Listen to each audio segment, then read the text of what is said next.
माणसांना नाचायला आवडते. नाचण्याची संधी मिळाल्यावर नाचासाठीची पावले उचलली जातात. संगीताचा विशिष्ट ठेका वाजू लागल्यावर पाय हलू फिरकू लागतात. कधी न नाचणाऱ्या माणसांनाही त्यांना भावणारे गाणे ऐकल्यावर नाचावे असे वाटू लागते. काही गाण्यांची चाल, ठेका ऐकल्यावर नाचावे असे वाटणे ही माणसाची स्वाभाविक प्रवृत्ती आहे. विशिष्ट ठेका मनाला भावल्यावर गोरीलाही नाचतात.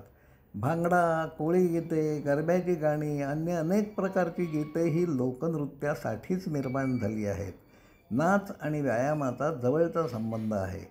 व्यायाम करणे माणसांना सुखदायक वाटतेच असे नाही. वास्तवात नाचताना माणसाकडून व्यायामच होत असतो. पण नाचताना वाढलेला श्वासाचा दर, शरीराला करावे लागणारे कष्ट हे त्रासदायक न वाटता सुखद वाटत राहतात. मनाला रिझविण्यासाठी, त्यावरचे ताण नाहीसे करण्यासाठी संगीत आणि नृत्याचा वापर होत असतो. शरीरापेक्षा मनाची दुखणी दूर करण्यासाठी नाचाचा उपयोग होतो. निद्रानाशावर गोळ्या घेण्यापेक्षा नाचणे हा एक उत्तम उपाय आहे. नाचणे हा एक खूप छान व्यायामही आहे. शरीराला थकल्यानंतर झोप पटकन येऊ शकते. यामुळे निद्रानाशाचा विकार कमी होऊ शकतो. 70पेक्षा जास्त वय असणारे, बाथरूममध्ये गाणे लावून नाचणारे एक गृहस्थ मला माहीत आहेत. बाहेर चारचौघात नाचणे त्यांना जमत नाही. लोक काय म्हणतील, हसतील म्हणून बऱ्याच गोष्टी माणसांकडून केल्या जात नाही. नाचणे ही त्यापैकी एक कृती आहे. वास्तवात नाचण्याने शरीर रिलॅक्स्ड होत असते. स्नायूंना पुरेसा ताण दिला जात असतो. माणसे व्यायाम करतातच असे नाही, पण गाण्याच्या ठेक्याशी नाते जुळल्यावर माणूस प्रत्यक्षात नाचतो असेही नाही. पण तरीही पाय मात्र हलू लागतात, पावले ठेका पकडतात. कमरेची हालचाल व हाताच्या विशिष्ट हालचाली करण्याची प्रेरणा मनात निर्माण होते. तुमची मनस्थिती कशी आहे, मूड कसा आहे हे तुम्हालाच कळत असते. तुम्हाला आवडणारे गाणे, नृत्य प्रकार हा तुमच्या मानसिकतेवर अवलंबून असतो. संधी मिळाल्यावर नाचण्यात मनापासून भाग घेता यायला हवा. लहान मुलांना नाच म्हणून सांगावे लागत नाही.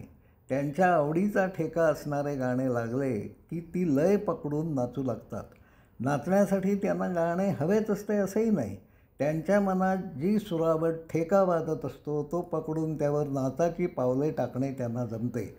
कानावर पडणाऱ्या स्वरांची फ्रिक्वेन्सी मेंदूपर्यंत पोचत असते. प्रत्येकाची आवड भिन्न असते. प्राणी नाचतात, पक्षी नाचतात, हे आपल्यापैकी अनेकांनी पाहिले आहे. त्यांना नाचणे शिकवावे लागत नाही. मनात उसळणारी उर्मी त्यांना नाचवते. मुलांच्यामध्ये उसळणाऱ्या ऊर्जेला वाट देण्यासाठी त्यांना नाचते करा.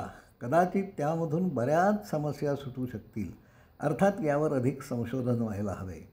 प्राचीन मंदिरांच्या रचनेत गर्भगृहाच्या आधी नाट्यमंडप उभारले जात असत. प्राचीन भारतात ईश्वरासमोर कला सादर करण्याची प्रथा पाळली जात असे.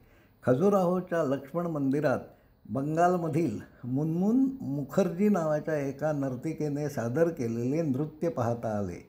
नाचासाठी रेकॉर्ड करून आणलेल्या संगीताच्या लेहऱ्यावर तिचे नृत्य चालू होते. तिचा नाच पाहताना माणसांचे मोठ्या आवाजात बोलणेही चालू होते. त्यामुळे नृत्यासाठी वापरलेल्या साथीच्या संगीताचे रेकॉर्डिंग नीट होऊ शकले नाही. एखादी कला पाहत असताना आपले तोंड आपण बंद ठेवायला हे माणसांना का कळत नाही?